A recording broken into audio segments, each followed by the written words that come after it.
Dehradun express अपनी पूरी रफ्तार से भागी जा रही थी, किंतु इससे भी तेज भाग रहा था वैभव का मन। भागती ट्रेन के शोर से भी अधिक नेहा के पत्र के शब्द के उनके दिमाग पर हथौड़े बरसा रहे थे और चोट से बचने के लिए उन्होंने अपना चेहरा खिड़की से सटा लिया और प्रकृति के विस्तार में अपनी आंखें गड़ा दी। किंतु दूर दूर तक फैले हुए खेत खलियान और भागते हुए वृक्ष भी उनके मन को बांध ना सके। मन बार बार वर्तमान से अतीत की ओर जा रहा था। उनकी बहन नेहा ने मनोविज्ञान में एमए किया था। उसका इरादा पीएचडी करने का था। वह शुरू से ही पढ़ने में बेहद तेज थी। मेहनत व लगन की उसमें कमी नहीं थी। लेक्चरर बनकर अपना एक अलग स्थान बनाने के लिए वह जी-जान से जुटी हुई थी। लेकिन नेहा कहाँ जानती थी कि कभी कभी एक छोटा सा अनुरोध भी जीवन को नया मोड़ दे देता है। रोहित ने उसे एक विवाह समारोह में देखा था और वहीं उसे ने पसंद कर लिया। उसकी ओर से जब विवाह का प्रस्ताव आया तो नेहा ने तुरंत इनकार कर दिया। विवाह के लिए वह अपने कैरियर को दांव पर नहीं लगा सकती थी। विवाह तो बाद में भी किया जा सकता था। उसके भाई वैभव, जो मित्र और पथ प्रदर्शक भी थे, उनकी भी यही इच्छा थी कि पहले कैरियर फिर विवाह। भाभी सुजाता ने दोनों को समझाया था कि जीवन में ऐसे मौके बार बार नहीं आते। नेहा ऐसे मौक़ों को कभी अवहेलना नहीं करना चाहिए। नेहा ने प्रतिरोध करते हुए कहा, भाभी, तुम भलीभांति जानती हो कि मैंने वर्षों से एक ही सपना देखा है कि मैं जीवन में कुछ बनूं, और तुम लोग मेरा यह सपना तोड़ देना चाहते हो।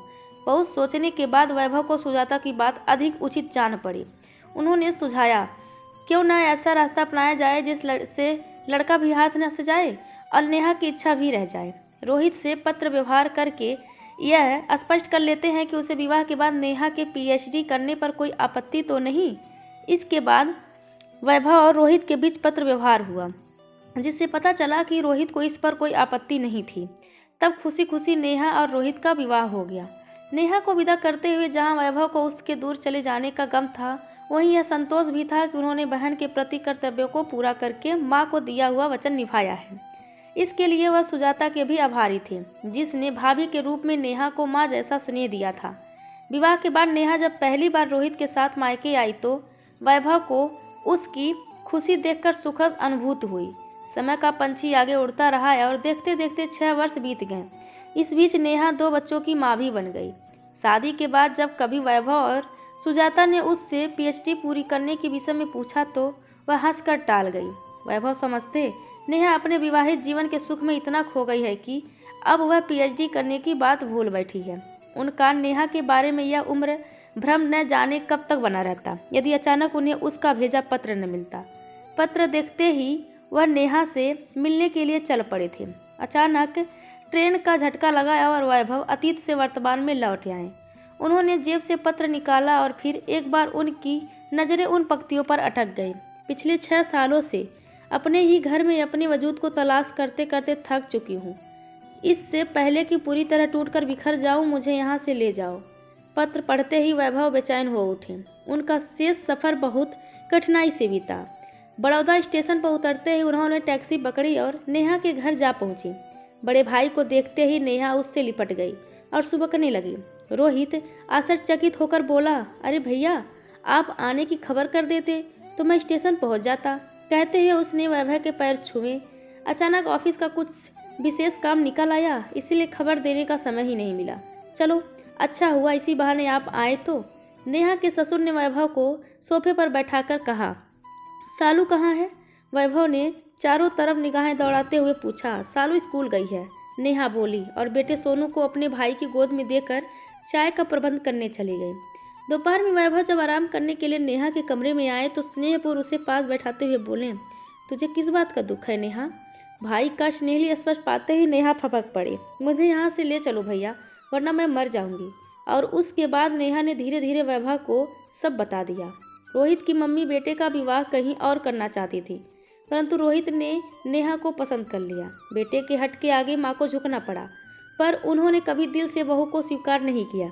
वह पहले दिन से ही नेहा का विरोध करती रही। नेहा जब कभी उनका कोई काम करती वह उसी में कम अवश्य निकालती। नेहा के ससुर जब भी उसका पक्ष लेते तो वह उन्हें भी डांट देती थी। विवाह के 2 या 3 दिन बाद उन्होंने सारे काम का दायित्व नेहा को सौंप दिया था। धीरे धीरे नेहा ने चुप्पी साध ली। इस बीच वह 2 बच्चों की माँ बन चुकी थी, फिर भी घर में उसका कोई महत्व नहीं था। रोहित नेहा के साथ होते हुए अन्याय को देखकर भी अनदेखा कर देता था। रोहित की उदासीनता ने नेहा को इस घर से चले जाने के लिए प्रेरित किया। वह सोचती जहाँ रहकर उसका खुद का व्यक्तित्व कुंठित हो रहा हो, वहाँ वह किस प्रकार के अपने बच्चों की उचित परवरिश कर सकती है। इसीलिए उसने वैभव को पत्र भेजा ताकि उसके पास रहकर वह नए सिरे से अपना जीवन शुरू करे। वैभव ने नेहा को बताया फिलहाल वह 7-8 दिन बड़ौदा में रुकने वाला था। एक रात वैभव और नेहा छत पर जाकर बैठ गए थे। छत पर ठंडी हवा चल रही थी, किंतु नेहा बहुत अधीर थी। अब तक वैभव ने उससे चलने के बारे में कुछ नहीं कहा था। वैभव के बैठते ही नेहा उसका हाथ पकड़ लिया और रूधे गले से बोली, भैया मुझे यहाँ से ले चलो, मैं अब यहाँ नहीं रह सकती। जब से मैं यहाँ आया हूँ नेहा, तुम्हारी ही स्थिति को जानने और समझने का प्रयास कर रहा हूँ। फिर तो आपने देखा होगा भैया कि मेरा घर में कोई महत्व नहीं, किसी को मुझसे तनिक भी लगाव नहीं, यहाँ तक कि रोहित को भी नहीं। तब मैं क्यों जबरन यहाँ पड़ी रहूँ? प्रश्न जबरन पड़े रहने का नहीं है नेहा, प्रश्न यह है क्या यहाँ से चले जाने से संबंध अच्छे बन जाएंगे? जब संबंध ही नहीं रखने तो उनके अच्छे या बुरे होने का क्या अर्थ है? पगली, क्या ऐसे संबंध इतनी सरलता से टूटे जाते हैं? कहकर वैभव कुछ क्षण बहन के चेहरे को देखते रहे, फिर बोले, याद रखो नेहा, संबंध तोड़ना सरल है, क्षण भर में हम कोई भी संबंध बिगाड़ सकते हैं, किंतु असली कला है उन्हें जीवन भर निभाना। एक पल रुक कर वैभव गंभीर स्वर में बोले, नेहा तुम्हें मुझ पर पूरा विश्वास है ना कि मैं जो कुछ भी करूँगा वह तुम्हारी भलाई के लिए होगा? यह भी कोई पूछने की बात है भैया? आपसे अधिक तो मुझे खुद पर भी भरोसा नहीं। तब सुनो नेहा, पिछले कई दिनों से मैं यहाँ की स्थिति को देख रहा और समझ रहा हूँ। वास्तव में तुम लोगों के संबंधों में टकराव नहीं वरन उदासीनता है, और इसके लिए मैं समझता हूँ तुम भी कम दोषी नहीं हो। यह क्या कह रहे हैं आप? भैया मैं ठीक कह रहा हूँ। यदि तुम्हारी सास ने तुम्हें नहीं अपनाया तो तुमने भी कभी उनके निकट जाने का प्रयास नहीं किया, जबकि तुम्हें पता था कि यह विवाह रोहित के हट के कारण हुआ है। भैया मैं आपसे बहस नहीं कर रही हूँ, किंतु जब बहू अपने प्रियजनों को छोड़कर अनजाने लोगों के बीच आती है तब ससुराल वालों का फर्ज बनता है उसे अपनाए और भरपूर प्यार दे, ताकि वह उस घर को अपना समझकर नया जीवन प्रारंभ कर सके। वैभव ने सिर हिलाते हुए नेहा की बात का समर्थन किया, फिर उसे समझाते हुए बोले, अब जीवन में सदैव सब कुछ सरलता से प्राप्त नहीं होता है, कभी कभी उसके लिए अथक प्रयास भी करना पड़ता है। याद रखो नेहा, किसी से कुछ पा लेना व्यक्ति की अपनी क्षमता पर निर्भर करता है। अब इन बातों से क्या लाभ? नेहा बोली, अब तो सब कुछ समाप्त हो चुका है। इन लोगों के व्यवहार ने मेरा मन मार दिया है, अब कुछ भी करने का उत्साह नहीं बचा है। नेहा, जब हमें ऐसा लगे कि अंधकार अब कभी समाप्त नहीं होगा, तभी प्रकाश की किरण दिखाई देने की संभावना प्रबलतम होती है। इन टिमटिमाती हुई बत्तियों को देखो। इतना कहकर वैभव ने हाथ से एक और इशारा किया। नेहा ने उस ओर देखा। पूरी तरह अंधकार में किसी फैक्ट्री की वह जलती हुई 3-4 बत्तियां बड़ी भली लग रही थी। अपनी जिंदगी के अंधकार में हमें इसी तरह के बिंदुओं से अपने आगे का रास्ता चुनना चाहिए। वैभव ने कहा, इतनी अच्छी बातें करनी कहाँ से सीखी आपने? नेहा वैभव की बातों से प्रभावित होकर बोली, फमा से। नेहा, तुम उस समय बहुत छोटी थी। माँ को मैंने कभी भी निराश होते नहीं देखा था। कितनी भी कठिन स्थिति क्यों न हो, वह कोई न कोई आशा की किरण अवश्य खोज लेती थी। वैभव ने कुछ पल रुककर नेहा की ओर देखा। नेहा सिर झुकाए उसको सोच रही थी। वैभव ने फिर कहा, मैं चाहता हूँ एक बार तुम सच्चे मन से उस दूरी को समाप्त करने का प्रयत्न करो जो तुम्हारे और तुम्हारी सास के बीच हुई है। यदि तुमने उनकी ओर एक कदम भी बढ़ाया तो दूरी कुछ कम ही होगी। नेहा ने सहमत में सिर हिलाया। इसके पश्चात वैभव नेहा को धीरे धीरे कुछ समझाते रहे और अंत में बोले, मैं आज से ठीक 6 माह बाद पुनः यहाँ आऊँगा। यदि स्थिति में तनिक भी सुधार नहीं हुआ तो अपने भाई पर विश्वास रखो, तो मैं अवश्य ही यहाँ से ले जाऊँगा। इसके बाद वे दोनों नीचे आ गए। अगले दिन वैभव बड़ौदा से अपने घर वापस लौट आए। कुछ दिनों तक नेहा भैया की बातों पर विचार करती रही और अपने मन को तैयार करती रही उसके लिए, जिसमें वह खुद अर्जुन थी और भैया के वाक्य उसके लिए गीता के उपदेशों के समान थे। 2-3 दिन बाद नेहा के मामा जी का पत्र आया। उनकी लड़की की बड़ौदा में रह रहे एक इंजीनियर लड़के से रिश्ते की बात चल रही थी। उन्होंने पत्र में नेहा और रोहित से लड़का देखने का आग्रह किया था। सुबह का समय था। रोहित ऑफिस जाने के लिए तैयार हो रहे थे। तौलिए से हाथ पोंछते हुए रसोई घर में आए और नेहा से बोले, शाम को लड़का देखने जाना है, तैयार रहना। नेहा ने मुड़कर देखा, मम्मी फ्रिज में से पानी की बोतल निकाल रही थी। उसने कहा, मम्मी शाम को आपको और पापा को हमारे साथ लड़का देखने जाना है। हम लोग जाकर क्या करेंगे, तुम दोनों देखाओ। मम्मी ने पानी गिलास में डालते हुए कहा, जितनी अच्छी तरह आप लड़के और उसके परिवार की जांच परख कर लेंगी, हम दोनों नहीं कर पाएंगे। और यदि हमारी राय विभिन्न हुई तब? मम्मी ने पूछा। स्वाभाविक है, ऐसी स्थिति में आपकी राय ही मानी जाएगी। माता पिता बच्चों से अधिक अनुभवी और समझदार होते हैं, उनका निर्णय गलत नहीं होता है। नेहा ने विनम्रता से उत्तर दिया। मम्मी और रोहित कुछ आश्चर्यचकित होकर नेहा की ओर देखने लगे। शाम को वे चारों लड़का देखने चले गए थे। अगले दिन रात में सालू ने नेहा से कहानी सुनाने की जिद कर रही थी। नेहा उससे बोली, बच्चे अपनी दादी से कहानी सुनते हैं। मैं छोटी थी तब मुझे भी मेरी दादी अच्छी अच्छी कहानियाँ सुनाया करती थी। मैं भी दादी माँ के पास जाऊँ? सालू उठकर खड़ी हो गई। हाँ जाओ, नेहा ने कहा। सालू दादी के पास जाकर बोली, दादी माँ आप मुझे कहानी सुनाओ। दादी उस समय सोने की तैयारी कर रही थी, अतः बेरुखी से बोली, अपनी मम्मी से सुनो कहानी। मैं तो आपसे सुनूंगी, मम्मी कहती हैं आपको बहुत सी कहानियाँ आती हैं। सालू मचल कर बोली, मुझे नहीं आती कोई कहानी, जाओ जाकर अपने कमरे में सो जाओ। दादी की डांट सुनकर सालू रोते हुए कमरे में आ गई और बिना दूध पिए सो गई। अगली रात को नेहा ने बहला फुसला कर सालू को फिर से दादी के पास कहानी सुनाने भेज दिया, किंतु अंजाम फिर वही हुआ। उस दिन भी वह रोते हुए भूखी सो गई। सुबह उसके हल्का सा बुखार था। रोहित हाफिज जाते हुए मम्मी से बोला, मम्मी सालू को यदि आप कहानी सुना देती तो कुछ बिगड़ नहीं जाता। पिछले 2 दिनों से वह बिना दूध पिए सो रही है। मेरे बच्चों से तुम्हें जरा भी लगाव नहीं है? रोहित की बात सुनकर वह चौंक पड़ी। आज पहली बार उन्हें बेटे ने किसी बात के लिए टोका था। वह नहीं चाहती थी यह बात पुनः दोहराई जाए, इसीलिए रात होने पर उन्होंने स्वयं सालू को बुलाकर अपने पास बिठा लिया और कहानी सुनाने लगी। सालू की भोली भाली बातों से धीरे धीरे मम्मी की सोई हुई ममता जगने लगी। अब वह अक्सर सालू को अपने पास सुला लेती थी। धीरे धीरे वह उनसे खूब मिल गई। आखिर एक दिन मम्मी ने कही दिया कि अब सालू बड़ी हो रही है, अब से वह उन्हीं के पास सोया करेगी। बच्चों के करीब आने के कारण धीरे धीरे घर का माहौल बदल रहा था।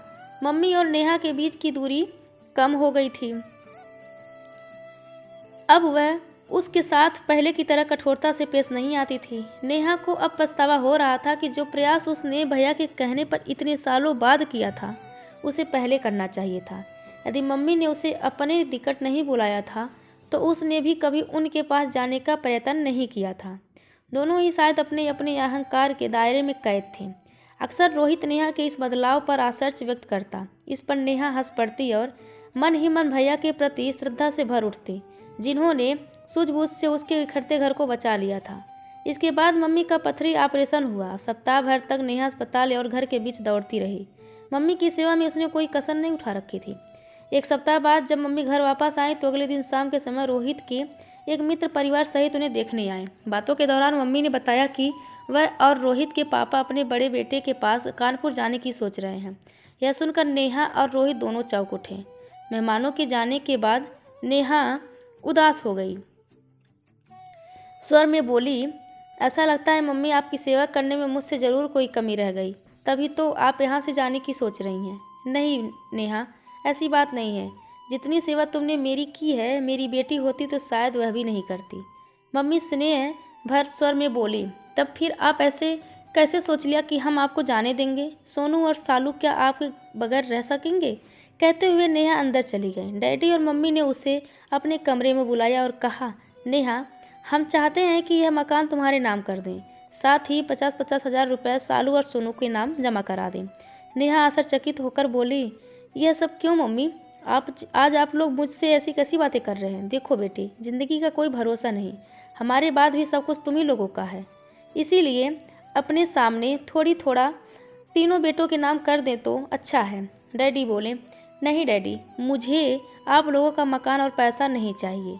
अपना प्यार देकर आप लोगों ने मुझे सब कुछ दे दिया है, इसके बाद और किसी दौलत की मुझे ज़रूरत नहीं है। कहते हुए नेहा कमरे से बाहर आ गई। बाहर आते हुए उसने सुना डैडी मम्मी से कह रहे थे, तुमने व्यर्थ ही कठोरता का आवरण ओढ़कर इतनी अच्छी लड़की को स्वयं से दूर कर रखा था। इस बात का पछतावा तो मुझे भी है। यह मम्मी की आवाज़ थी। नेहा की आंखों से खुशी के आंसू निकल आए और वह वहाँ से हट गई। अगले सप्ताह अचानक वैभव बड़ौदा आ गए। वैभव भैया को देख नेहा ने अचंभित हो उठी। उसे तो पता ही नहीं चला था कि भैया को गए 6 माह व्यतीत हो चुके हैं। गृहस्थी का सुख पाने में उसने जिस आस्था का परिचय दिया था, उसमें तो वैसे भी समय का तो पता नहीं चलना था। कमरे में अटैची रखते हुए अभय ने हंसते हुए कहा, वादे के मुताबिक ठीक 6 माह बाद तुम्हें लेने आया हूँ, बताओ चलोगी? नेहा ने सजल आंखों से मुस्कुराते हुए भाई की ओर देखा और कहा, आपकी दी हुई शिक्षा की वजह से प्रबलतम अंधकार के बाद भोर की एक नई किरण मेरे आंगन में दिखाई दी है। अब इसके प्रकाश के छोड़कर कहाँ जाऊँ? वैभव के चेहरे पर संतोष की आभा छा गई और उन्होंने नेहा को प्यार से गले लगा लिया। तो यह कहानी आप सभी को कैसी लगी, कृपया कमेंट करके ज़रूर बताएं और चैनल को लाइक, शेयर और सब्सक्राइब करना बिल्कुल ना भूलें। धन्यवाद आप सबका।